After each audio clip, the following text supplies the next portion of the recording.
Hey, watched the latest Matthias video today. I like the part where he shows the book that he says to ignore, and it's called The Book About Why. Just an interesting fact I'd like to point out, and I thought it was kind of funny. So, to elaborate on, I don't know how to put it, but the Scott guy, to elaborate on him, and the fact that he left his briefcase there, the fact that he, said he was at work the other day, but just happened to not be there for however many years, seems a little odd to me. I like the fact that it's the same briefcase that he left in the car that he also left in the building. I'm not sure when the whole Syntech thing started, but there's no way that guy would be as young as he looks. He would have had to have been 13 when he first started to work there. The time travel thing that I said before about Deb in the car, again, not very plausible, but it, kind of sounds like that, right? The other thing is, what prompted the little bit of hostility?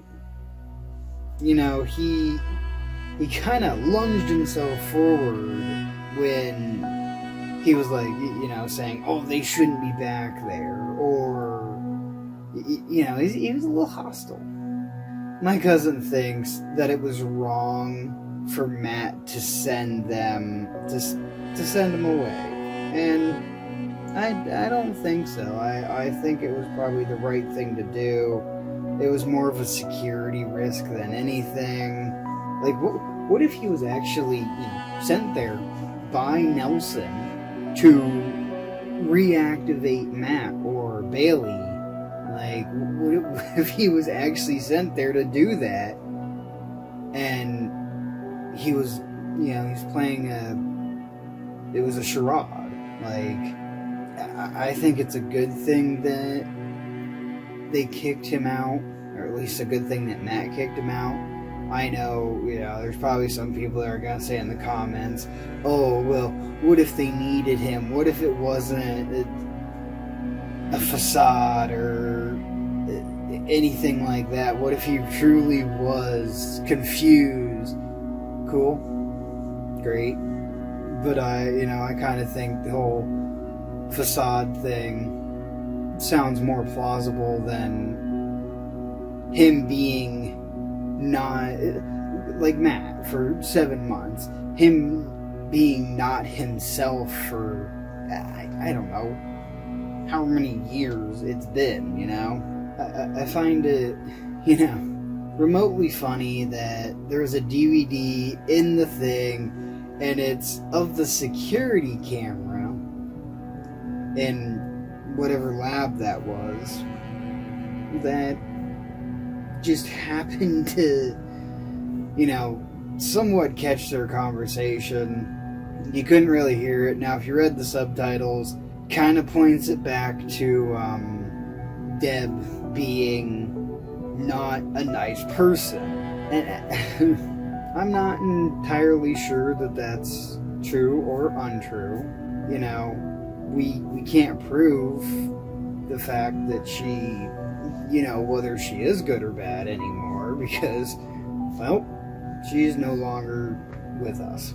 They need to be a little more careful. They need to be more aware of what's happening. There's the Scott guy getting in. There's the cleaning lady getting in that took the absolate. There's, Benjamin, before he became good again, he got in.